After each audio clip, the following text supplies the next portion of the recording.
Sommes-nous seuls dans l'univers? L'homme a toujours observé les étoiles dans l'espoir de découvrir des preuves de l'existence d'autres formes de vie. Mais la vérité n'est pas là. Elle se trouve ici. Depuis la Seconde Guerre mondiale, le gouvernement britannique surveille étroitement son espace aérien. Le ministère de la Défense a conservé dans ses archives des milliers de témoignages sur des cas d'observation d'OVNI, dont certains restent à ce jour inexpliqués. Mais le secret a été levé depuis peu. Grâce à ces dossiers rendus publics, nous sommes aujourd'hui en mesure de vous dévoiler toute la vérité sur les ovnis observés dans le ciel de Grande-Bretagne. Une collision aérienne évitée de justesse. Je ne sais pas ce que c'était. Et aujourd'hui, je n'en ai toujours pas la moindre idée. La rencontre rapprochée d'un bombardier de la Seconde Guerre mondiale. Je n'aime pas en parler. Je n'en parle qu'à mes amis proches. Un objet non identifié repéré par un radar. Et de nouveaux éléments sur un célèbre cas d'observation d'OVNI, le Roswell gallois. Si on pouvait prouver l'origine extraterrestre d'un OVNI, c'est tout notre système de croyances qui s'en trouverait profondément modifié. Face à ces histoires étranges et inexpliquées, comment ne pas s'interroger sur l'existence d'autres formes de vie venues d'ailleurs?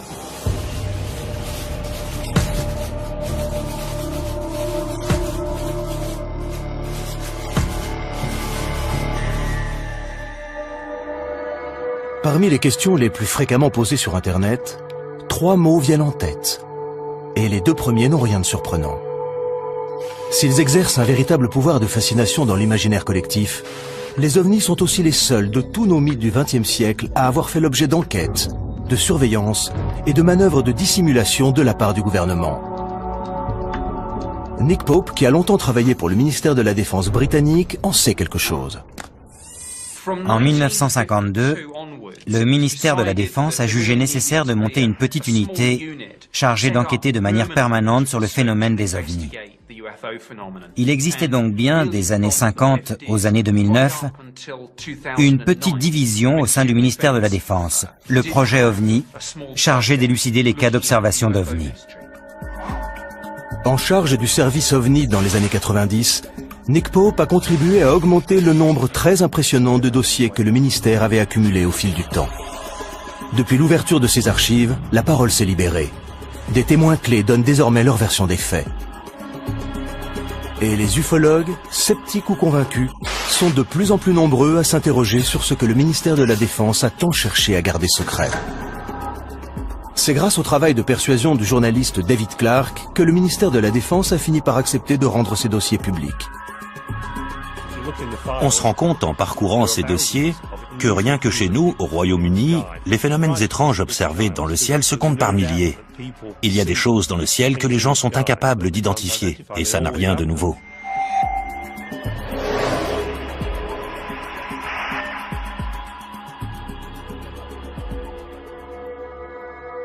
« 6 janvier 1995.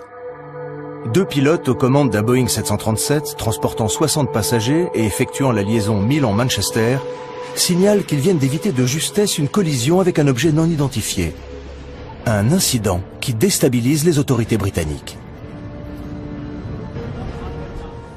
Il y a dans les dossiers du ministère de la Défense plusieurs cas de collision évités de justesse entre des avions de ligne et des objets non identifiés. Et l'incident le plus frappant est celui signalé par l'équipage d'un 737 de la British Airways. Speedbird 5061, survol des Pennines, 15 km. Ils approchaient d'une zone nuageuse, mais le ciel était encore bien dégagé, et la vision plutôt bonne, quand soudain le copilote a vu un objet illuminé comme un arbre de Noël leur arriver dessus.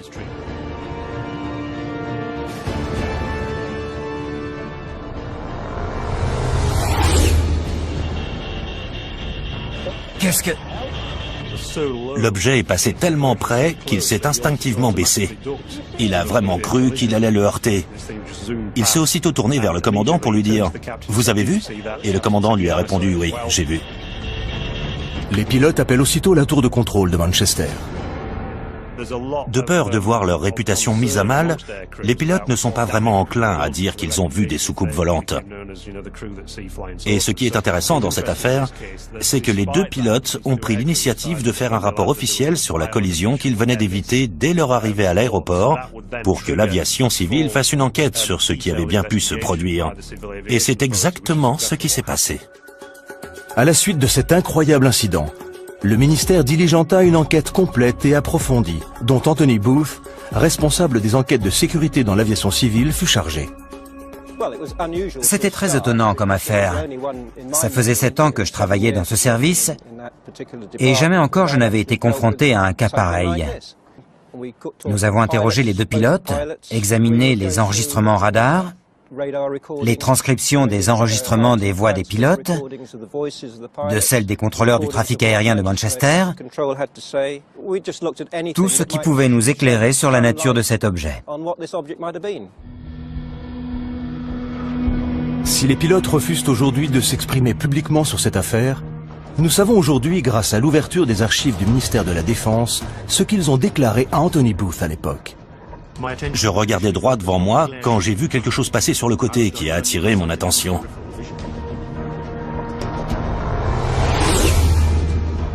L'objet était couvert de petites lumières blanches, un peu comme un sapin de Noël. Il allait très vite, et bien que sa distance ait été difficile à estimer, il semblait très proche.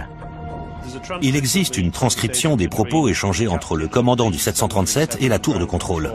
Manchester Speedbird 5061. Nous venons de voir quelque chose passer juste au-dessus de nous, côté droit.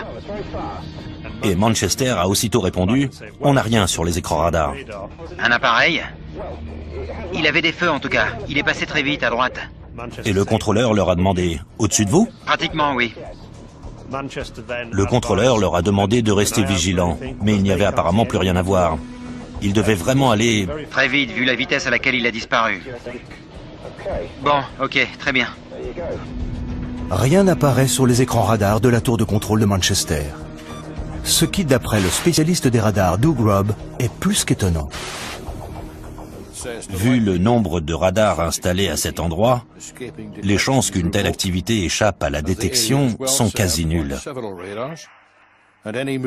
Tout mouvement de cet ordre aurait dû déclencher une réponse radar, et ils n'ont rien détecté.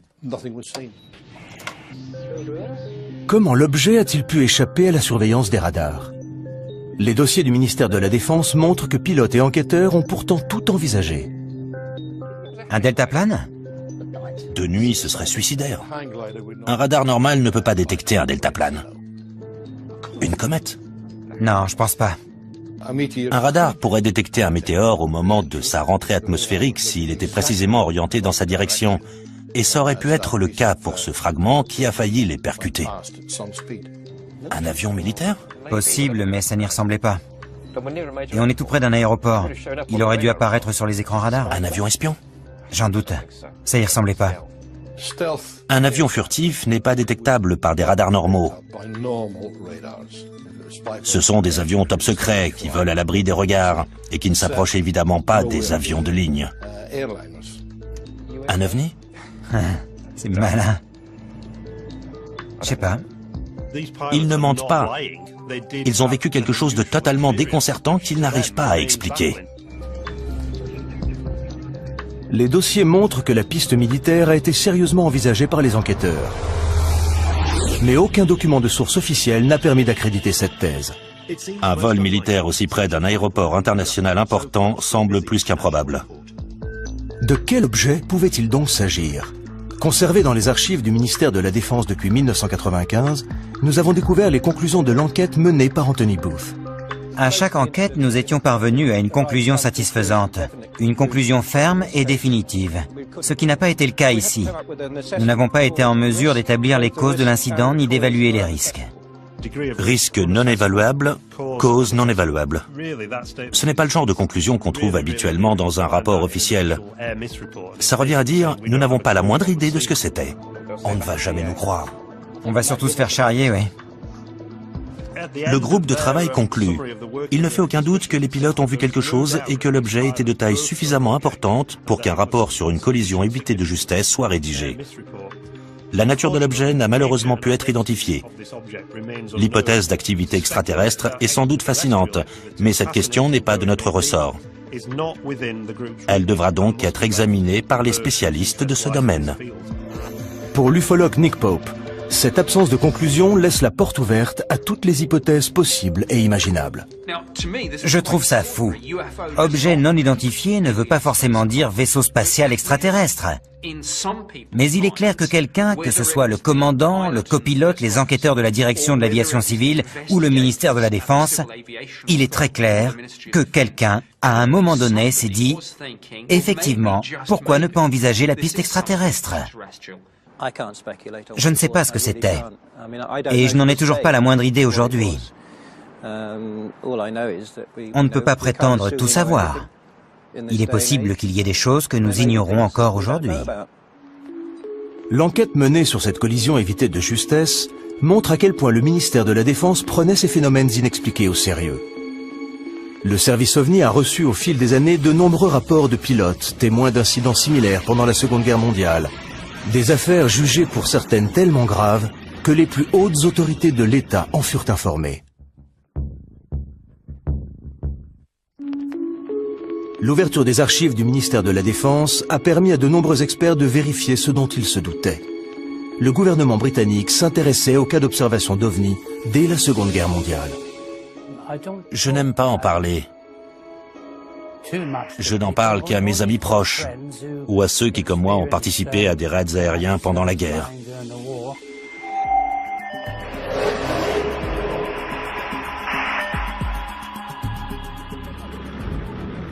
Printemps 1944. L'aviation britannique bombarde l'Allemagne. Les bruits qui courent alors sur d'étranges missiles non identifiés parviennent jusqu'au haut commandement des armées. D'après les dossiers du ministère de la Défense, l'ordre de garder le silence sur ces objets non identifiés susceptibles de nuire au moral de la population est venu de l'état-major même des armées. L'artilleur Bernard Day témoigne. Voici le journal que je tenais pendant la guerre. À la date du 26 avril, j'ai écrit « Opération Essen ». Raid aérien de 300 appareils sur Essen. Le même jour, Bernard Day assiste à un événement incroyable. Des objets non identifiés que je décrirais comme des boules de feu incandescentes. C'est la première fois que Bernard Day s'exprime publiquement sur ce qui lui est arrivé cette nuit-là. Nous avons quitté la zone cible pour rentrer à notre base, à Mildenhall. Nous survolions la France, où tout était calme. Soudain, j'ai vu 3 boules de feu sous l'appareil qui nous arrivaient droit dessus. J'ai immédiatement prévenu notre pilote, Arthur Horton, avec l'interphone de bord. Quelques secondes plus tard, Brian Harper, l'artilleur qui était à l'arrière, a vu 2 autres boules de feu. Un peu troublé, Arthur a demandé « Des avions de chasse ?» Et je lui ai répondu « Non, pas des avions de chasse, Arthur. Des boules de feu qui foncent droit sur nous. » J'ai dit à Arthur « Change de cap. Vire à droite. Vite, vite, vite. »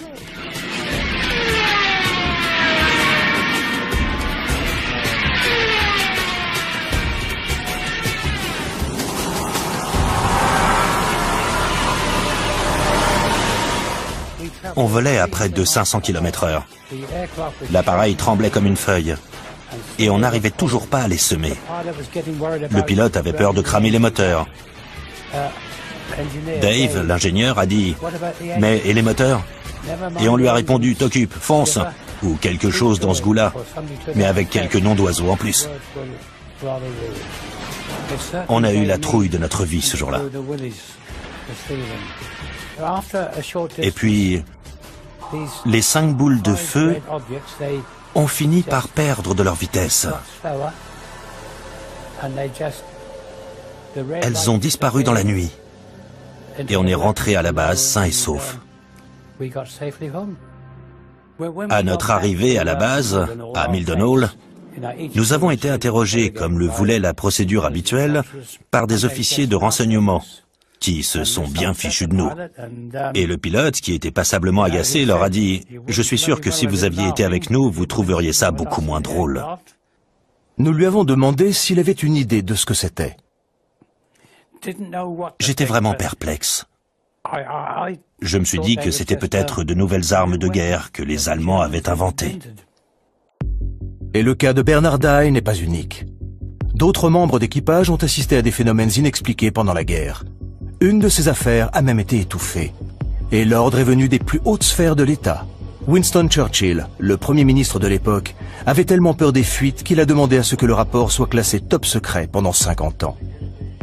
Monsieur Churchill a demandé à ce que le rapport soit classé top secret pendant 50 ans et qu'il reviendrait à un futur Premier ministre de réévaluer son niveau de classification. L'ordre donné par Churchill concerne un incident rapporté par l'équipage d'un avion de la Royal Air Force revenant d'une mission de reconnaissance en Allemagne.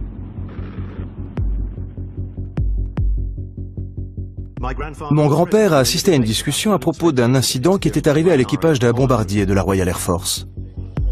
Selon les dossiers du ministère de la Défense, l'histoire a d'abord été rapportée par le petit-fils du garde du corps de Churchill, qui avait assisté à une réunion d'urgence entre le Premier ministre et le général Eisenhower, commandant suprême des forces alliées en Europe, où les deux hommes avaient discuté de l'incident. Il écrivait pour savoir si le ministère pouvait confirmer cette histoire selon laquelle le garde du corps avait assisté à une discussion entre Churchill et Eisenhower à propos d'un mystérieux incident qui était arrivé à l'équipage d'un avion de reconnaissance de la Royal Air Force. Ces hommes disaient avoir vu un objet métallique arriver à leur hauteur, puis les prendre en chasse, en se comportant de manière tellement étrange qu'aucun des membres de l'équipage n'avait pu y reconnaître un appareil de l'aviation allemande ou tout autre aéronef ennemi qu'ils auraient pu connaître. Un expert en aéronautique est également présent à la réunion. Il a écarté la possibilité d'un missile, un missile ne pouvant ralentir sa course pour rester à la hauteur d'un avion moins rapide que lui. Pour Churchill, l'affaire n'ira pas plus loin. Quand l'un des participants à la réunion a évoqué la possibilité d'un objet volant non identifié, Churchill a immédiatement demandé à ce que l'incident soit classé top secret. Le dossier va même plus loin. On y apprend combien Churchill s'inquiétait de la réaction des Britanniques s'ils avaient eu vent de cette mystérieuse affaire d'OVNI. Il faut classifier l'information au plus vite, au risque qu'elle ne sème la panique au sein de la population et qu'elle ne détruise la foi des Britanniques en leur Église. D'après les dossiers du ministère de la Défense, ce n'est pas la première fois que Churchill est amené à gérer une affaire d'OVNI. En octobre 1912, d'étranges lumières avaient été aperçues au-dessus des chantiers navals de HMS dans l'Essex. Et Winston Churchill, qui était alors premier lord de l'amirauté, avait dû s'en occuper. Il avait d'ailleurs dû admettre devant le Parlement qu'il n'était pas en mesure d'expliquer ce qui s'était passé. Les dossiers montrent que même après la guerre, Churchill s'intéressait de près à ces phénomènes inexpliqués.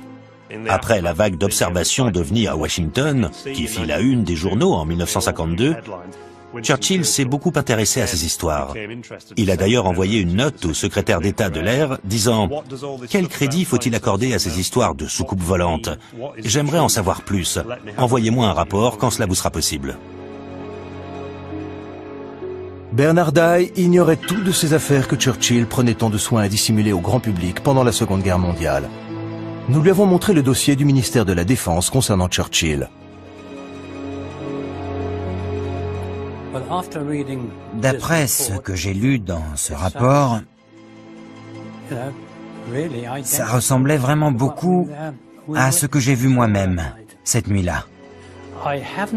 J'ignorais totalement que Churchill en avait été informé, mais ça ne m'étonne pas vraiment, car il s'est passé des choses vraiment étranges pendant la guerre, dont je ne peux pas être le seul à avoir été témoin. Ce qui est frappant, c'est le nombre très élevé d'incidents de ce type rapportés par les équipages dans les années 40. Des dossiers de la Royal Air Force conservés aux archives nationales mentionnent ces rapports sur des phénomènes semblables à des explosions de roquettes qu'on n'a jamais pu expliquer. Mais à la fin de la guerre, quand on a interrogé les pilotes de la Luftwaffe, certains ont raconté avoir vu des choses similaires qu'ils ont prises pour des armes secrètes ennemies. Y aurait-il une explication rationnelle à ces phénomènes observés par les équipages pendant la guerre? À l'époque, on a mis ça sur le compte de l'état de stress des pilotes et des équipages, qui, face au danger, sécrétaient de telles doses d'adrénaline que leur perception en était altérée. OVNI ou pas, ces dossiers montrent à quel point les dirigeants de la Seconde Guerre mondiale tenaient à ce que ces affaires restent secrètes. Et le temps ne changera rien à l'attitude du gouvernement face aux ovnis. 50 ans plus tard, il en aura toujours aussi peur.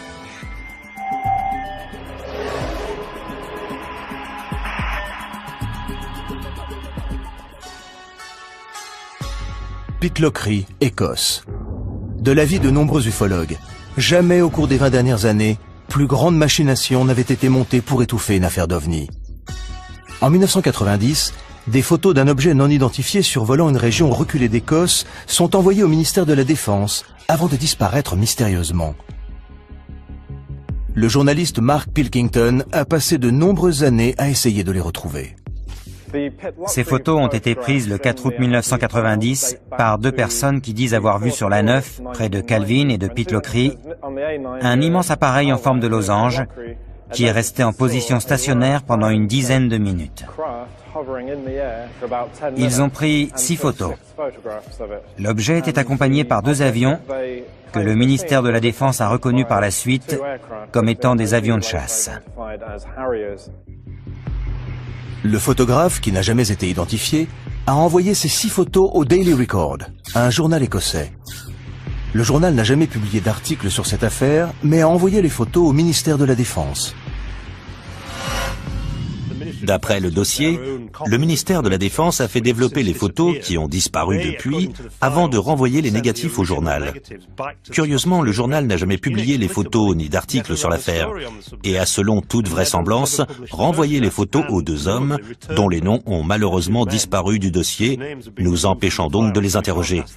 Ce qui fait quand même beaucoup de mystère. Tout ce qui reste dans le dossier, c'est une photocopie des 6 photos, dont les ufologues se sont servis pour faire une maquette. Mais Nick Pope, lui, a eu les photos originales et le dossier entre les mains quand il travaillait au ministère de la Défense. Les photos ont été examinées et par les services de renseignement de la Défense et par le Centre national d'analyse d'images qui ont l'un et l'autre conclu qu'il s'agissait bien d'un objet réel qui faisait entre 25 et 30 mètres de diamètre. J'ai longuement discuté de cette photo avec mon homologue des services de renseignement de la Défense à l'occasion d'une réunion d'information sur les ovnis. Et il était clair que l'objet intéressait la Défense au plus haut point parce qu'il était de toute évidence capable de performances que notre technologie ne nous permettait pas. Le ministère de la Défense est bien décidé à minimiser l'incident.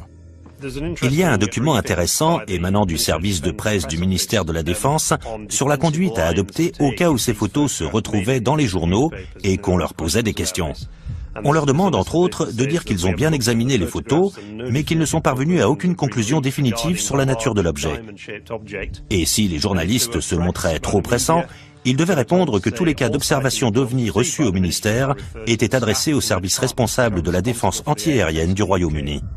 À l'époque où il travaillait au ministère, Nick Pope avait un agrandissement de la photo sur le mur de son bureau. Jusqu'à ce qu'un jour, son supérieur la retire. On ne peut pas écarter l'éventualité d'un prototype d'avion espion américain top secret. Mon chef de service s'en est en tout cas persuadé. Pour lui, c'était un drone ou un avion secret. Et il m'a demandé de la retirer. On sait, grâce au dossier, qu'on s'interrogeait beaucoup en interne sur l'éventualité d'un avion espion appartenant aux Américains. Et pourquoi, si c'était le cas, ils n'avaient pas demandé d'autorisation avant de faire voler cette chose dans notre espace aérien. Pour Mark Pilkington, les événements de l'époque ne sont peut-être pas étrangers à l'affaire. Peut-être a-t-on pris l'objet pour ce qu'il n'était pas. C'était juste 2 jours après le début de la première guerre du Golfe, à un moment où il y avait de toute évidence d'importants déploiements de moyens aériens en direction du Moyen-Orient. Et le Royaume-Uni servait de base d'approvisionnement ou de lancement pour un grand nombre de ces avions. Comme Churchill 40 ans plus tôt, le ministère de la Défense est visiblement inquiet de la réaction de l'opinion publique. Aurait-il fait disparaître les photos de pickloquerie pour étouffer l'affaire? Il est possible que le ministère de la Défense ait détruit ces images.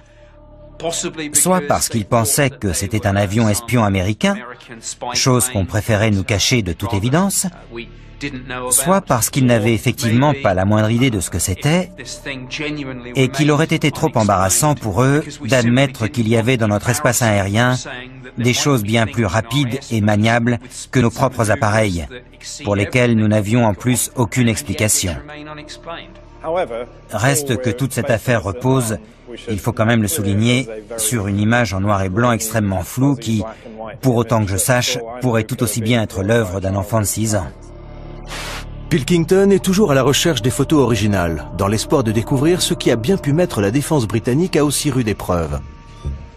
Non moins de 6 ans plus tard, une autre affaire similaire déclenchera une vaste enquête militaire et remettra en cause la position même du secrétaire d'État à la Défense.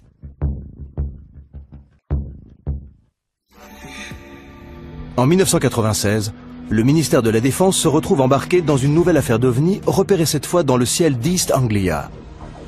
Une affaire qui impliquera la police, la gendarmerie maritime et la Royal Air Force, et où le secrétaire d'État à la Défense en personne sera interpellé sur son inaction. Je suis très préoccupé par un incident survenu près des côtes d'East Anglia relatif à un objet volant non identifié dont la présence a été corroborée par plusieurs radars militaires. Pourquoi n'avons-nous pas envoyé nos chasseurs ? Cette affaire, qui sèmera la panique jusqu'au sommet de l'État, débute par une calme soirée d'octobre sur la côte est du Royaume-Uni.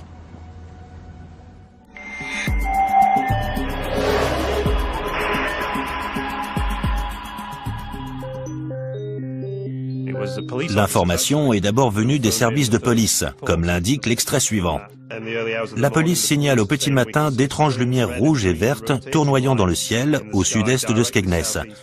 Il semble qu'elles soient très haut dans le ciel, juste au-dessus du Wash. Les agents appellent le commissariat de Skegness pour signaler les lumières. J'ai tout de suite appelé le centre de commandement de Skegness qui a prévenu la gendarmerie maritime de Yarmouth, pensant qu'il s'agissait d'un incident qui s'était produit en mer. Nous avons eu un appel vers 3h15 heure locale de la police de Skegness, qui nous signalait la présence de cette lumière au sud-est de la ville.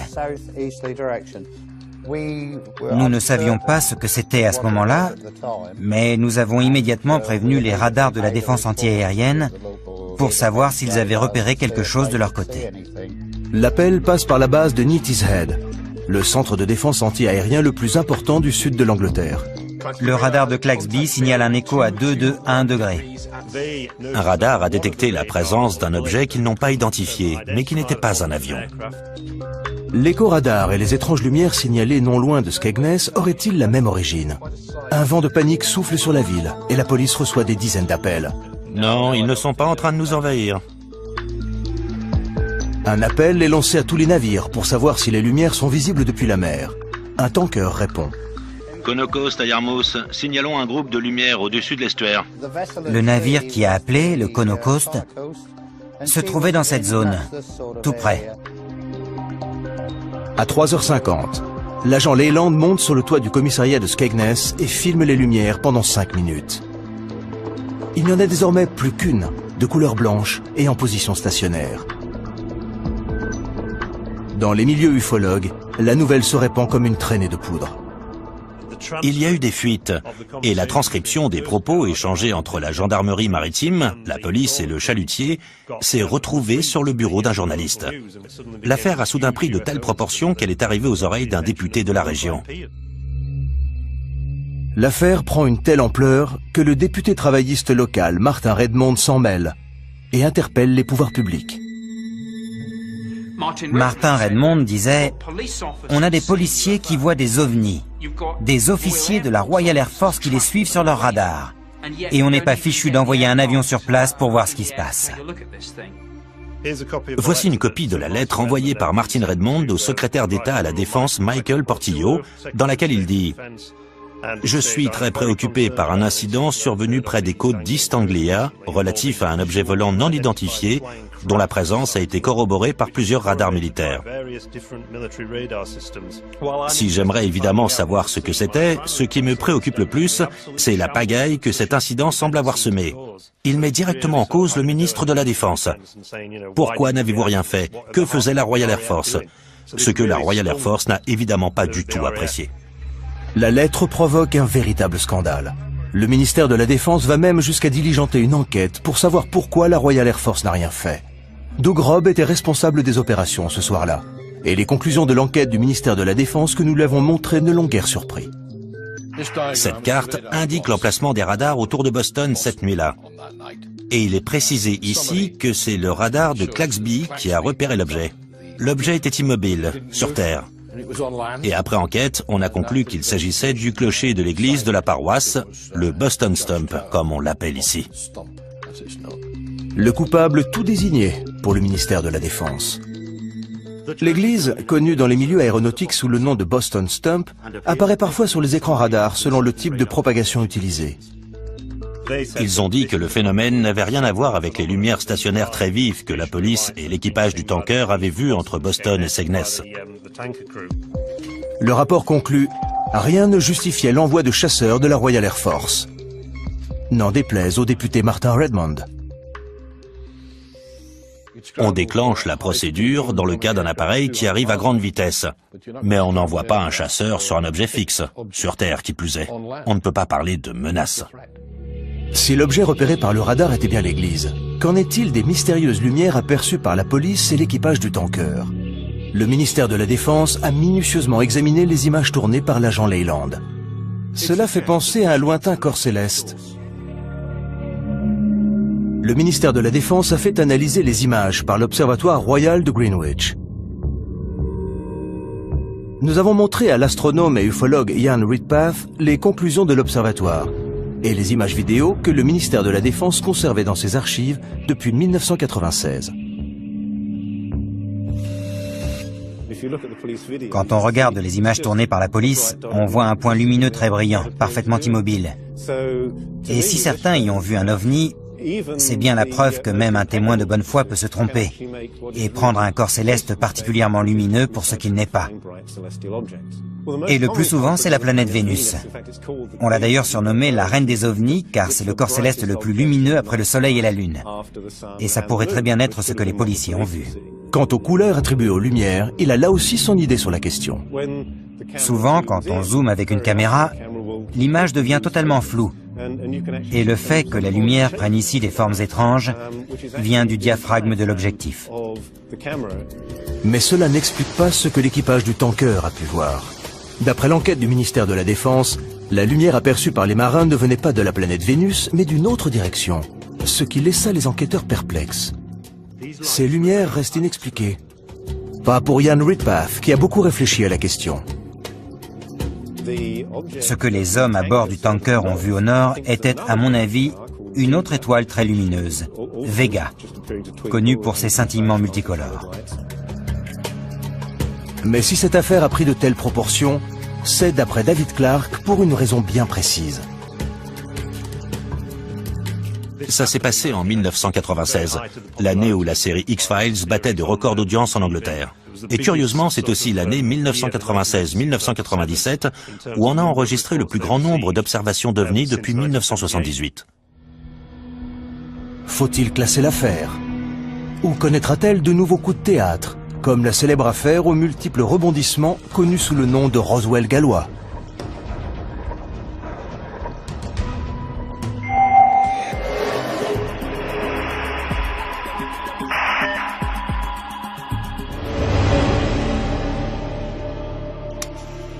« 1974, au nord du Pays de Galles.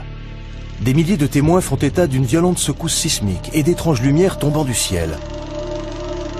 De l'avis de certains ufologues, il s'agirait d'un crash d'OVNI, affaire que le gouvernement aurait depuis cherché à étouffer. Il y a eu une terrible explosion et une violente secousse qui a fait trembler toute la maison. J'ai eu l'impression que ça passait juste au-dessus de nous. J'ai cru que la maison allait s'effondrer. J'ai vu des lumières tomber du ciel là-bas, au-dessus des montagnes. 24 janvier 1974 à 21h50, heure GMT. 5 corps incandescents sont aperçus dans le ciel. De nouvelles révélations viennent de remettre l'affaire sur le devant de la scène. Désigné comme le principal témoin de l'incident de Berwyn, Hugh Lloyd, fils d'agriculteur, avait 14 ans au moment des faits. Il était 20h30 quand Hugh et son père ont senti la violente secousse qui fit trembler toute la maison. Près de 40 ans plus tard, Hugh se souvient de ce jour comme si c'était hier. Il y a d'abord eu un bruit sourd, et tout de suite après, la maison s'est mise à trembler violemment. La lumière a vacillé et l'image de la télévision a disparu. Il n'y avait plus que de la neige sur l'écran. On était mort de trouille et on n'avait pas la moindre idée de ce qui se passait. Enoch a dit, il a dû y avoir une explosion, et le téléphone s'est mis à sonner. C'était les voisins qui voulaient savoir si on avait ressenti la même chose. Et puis une vingtaine de minutes plus tard, quelqu'un a frappé à la porte. Bonsoir. Bonsoir. C'était un agent de police. Il nous a dit qu'on leur avait signalé un accident aérien du côté de Berwyn et qu'il avait besoin de notre Land Rover pour s'y rendre. Comme je n'avais que 14 ans, j'ai dit à Enoch, il vaut mieux que ce soit toi qui conduise.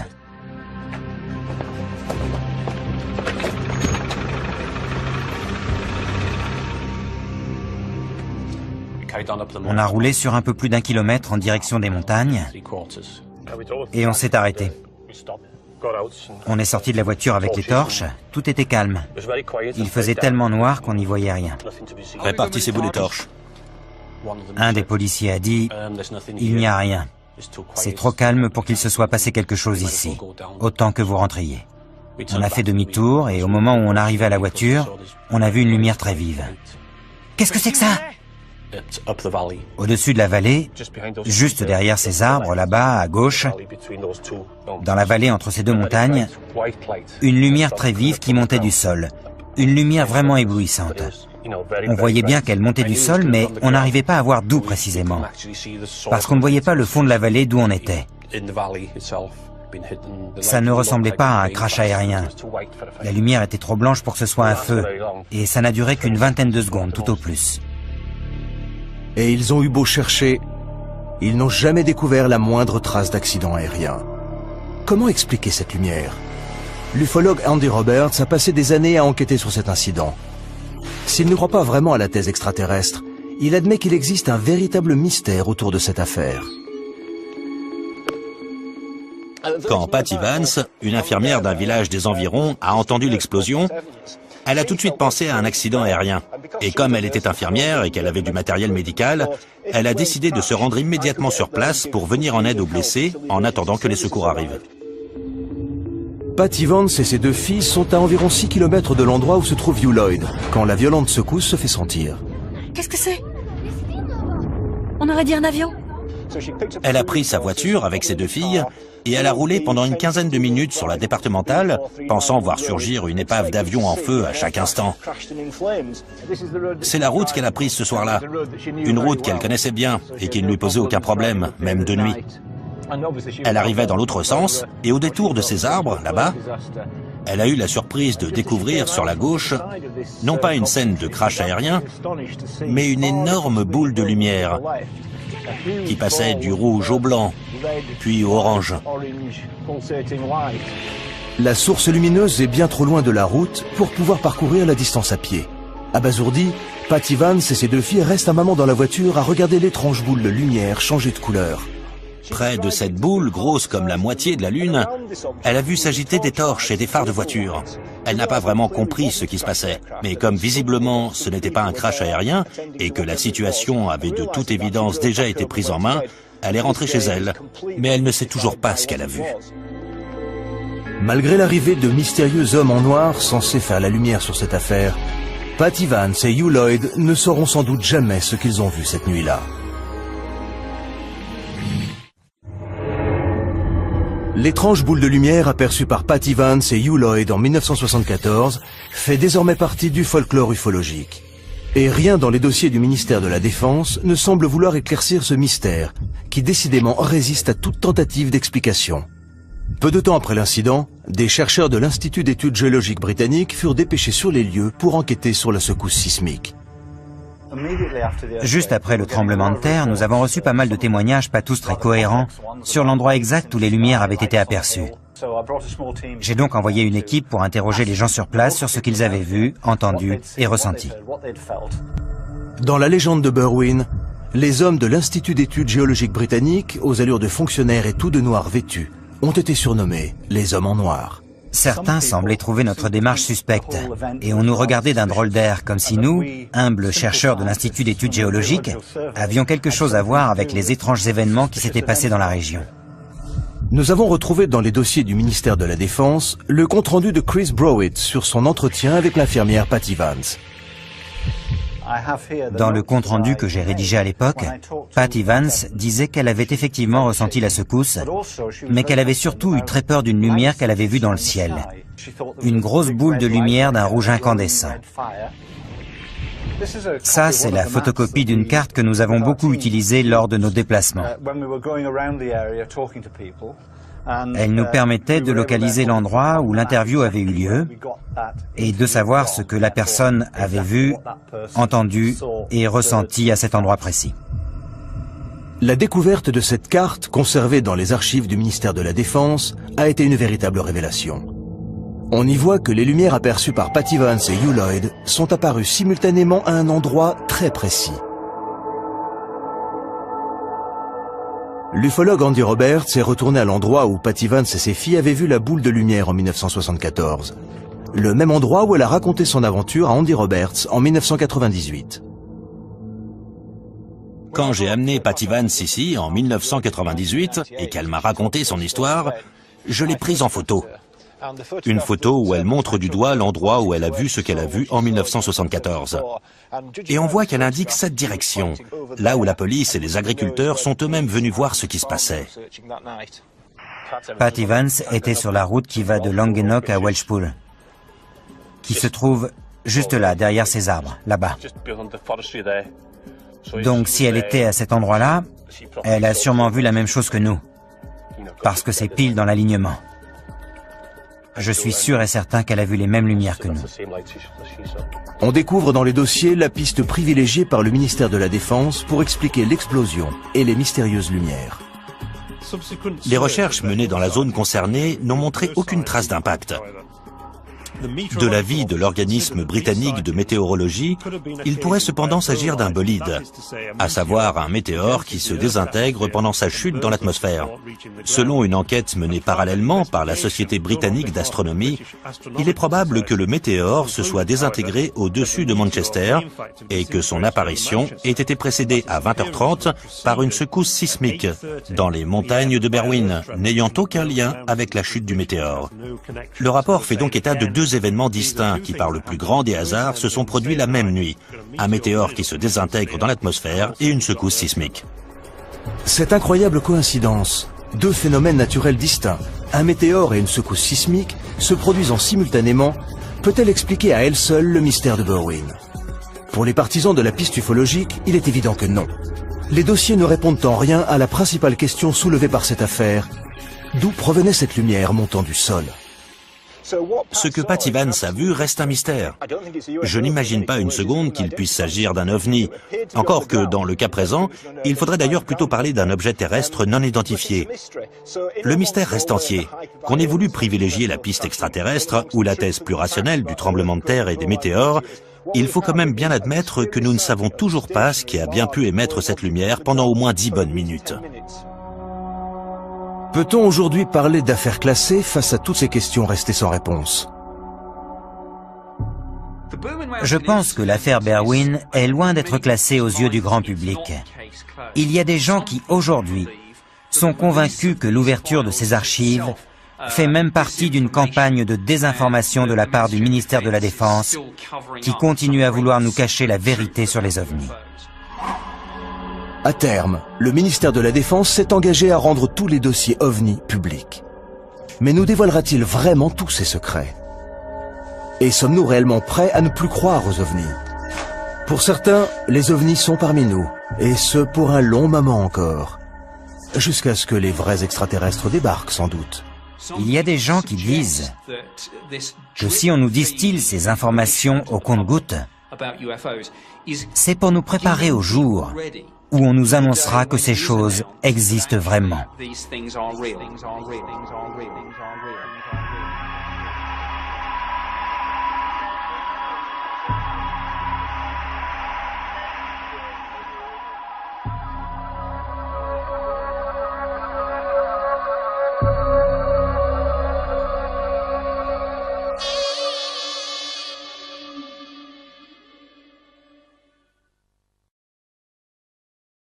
De surveillance et de manœuvres de dissimulation de la part du gouvernement.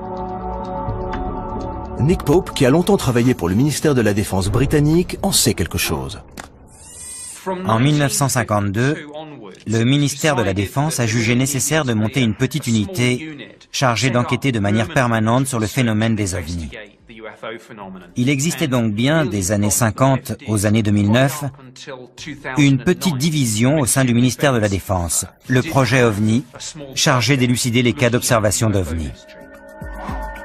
En charge du service OVNI dans les années 90, Nick Pope a contribué à augmenter le nombre très impressionnant de dossiers que le ministère avait accumulés au fil du temps. Depuis l'ouverture de ces archives, la parole s'est libérée. Des témoins clés donnent désormais leur version des faits. Et les ufologues, sceptiques ou convaincus, sont de plus en plus nombreux à s'interroger sur ce que le ministère de la Défense a tant cherché à garder secret. C'est grâce au travail de persuasion du journaliste David Clarke que le ministère de la Défense a fini par accepter de rendre ses dossiers publics. On se rend compte en parcourant ces dossiers que rien que chez nous, au Royaume-Uni, les phénomènes étranges observés dans le ciel se comptent par milliers. Il y a des choses dans le ciel que les gens sont incapables d'identifier, et ça n'a rien de nouveau.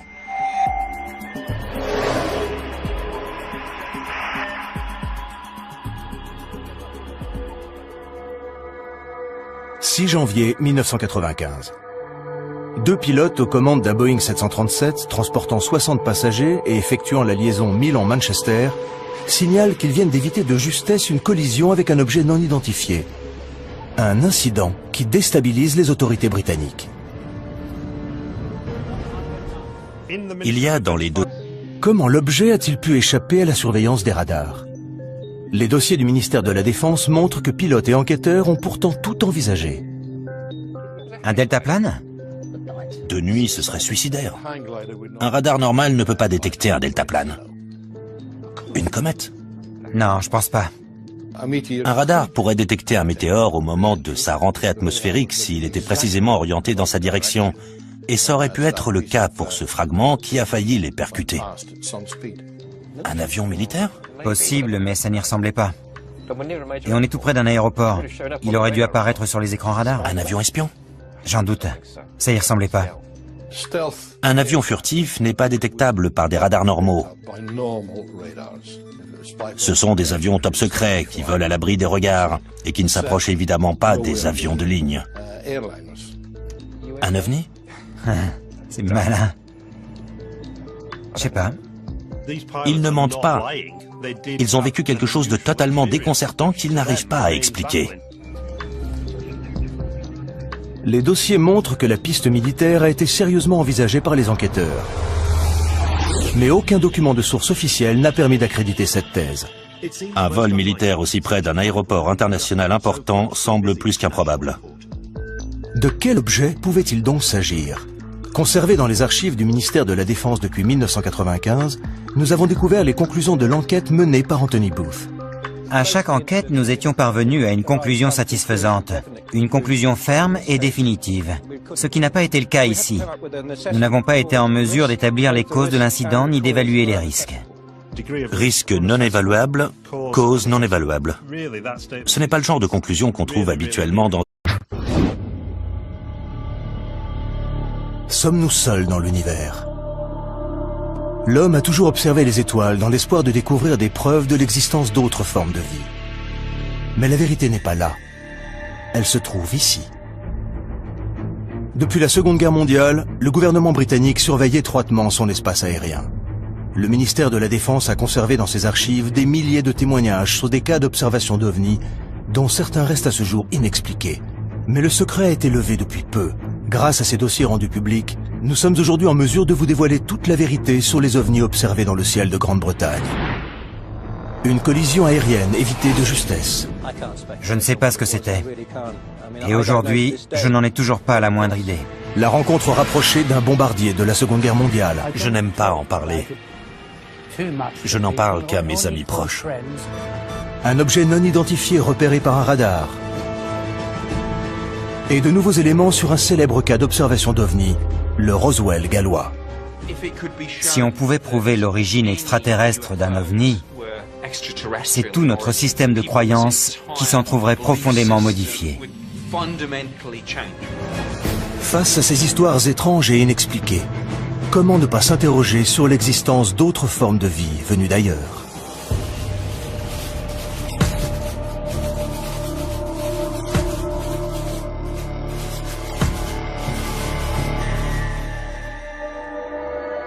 Parmi les questions les plus fréquemment posées sur Internet, 3 mots viennent en tête. Et les 2 premiers n'ont rien de surprenant. S'ils exercent un véritable pouvoir de fascination dans l'imaginaire collectif, les ovnis sont aussi les seuls de tous nos mythes du XXe siècle à avoir fait l'objet d'enquêtes. Des enregistrements des voix des pilotes, de celles des contrôleurs du trafic aérien de Manchester, tout ce qui pouvait nous éclairer sur la nature de cet objet. Si les pilotes refusent aujourd'hui de s'exprimer publiquement sur cette affaire, nous savons aujourd'hui, grâce à l'ouverture des archives du ministère de la Défense, ce qu'ils ont déclaré à Anthony Booth à l'époque. Je regardais droit devant moi quand j'ai vu quelque chose passer sur le côté qui a attiré mon attention.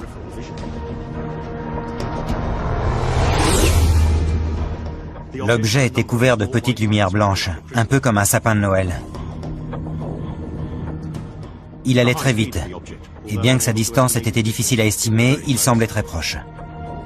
Il existe une transcription des propos échangés entre le commandant du 737 et la tour de contrôle. Manchester Speedbird 5061. Nous venons de voir quelque chose passer juste au-dessus de nous, côté droit. Et Manchester a aussitôt répondu « On n'a rien sur les écrans radars ». Un appareil? Il avait des feux en tout cas. Il est passé très vite à droite. Et le contrôleur leur a demandé « Au-dessus de vous ?» Pratiquement, oui. Le contrôleur leur a demandé de rester vigilants, mais il n'y avait apparemment plus rien à voir. Ils devaient vraiment aller... Très vite, vu la vitesse à laquelle il a disparu. Bon, ok, très bien. Rien n'apparaît sur les écrans radars de la tour de contrôle de Manchester. Ce qui, d'après le spécialiste des radars Doug Robb, est plus qu'étonnant. Vu le nombre de radars installés à cet endroit, les chances qu'une telle activité échappe à la détection sont quasi nulles. Tout mouvement de cet ordre aurait dû déclencher une réponse radar, et ils n'ont rien détecté. Dossier du ministère de la Défense, plusieurs cas de collision évités de justesse entre des avions de ligne et des objets non identifiés. Et l'incident le plus frappant est celui signalé par l'équipage d'un 737 de la British Airways. Speedbird 5061, survol des Pennines, 15 km. Ils approchaient d'une zone nuageuse, mais le ciel était encore bien dégagé, et la vision plutôt bonne, quand soudain le copilote a vu un objet illuminé comme un arbre de Noël leur arriver dessus.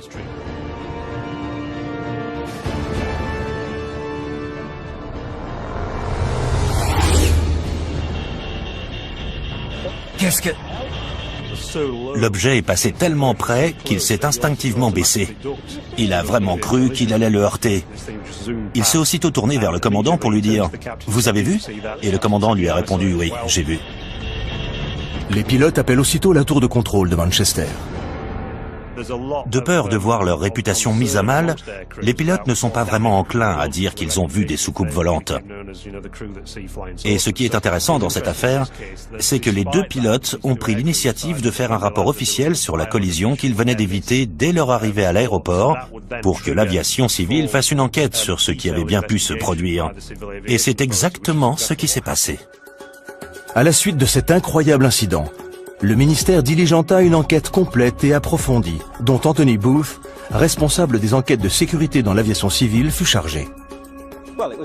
C'était très étonnant comme affaire. Ça faisait 7 ans que je travaillais dans ce service et jamais encore je n'avais été confronté à un cas pareil. Nous avons interrogé les 2 pilotes, examiné les enregistrements radar, les transcriptions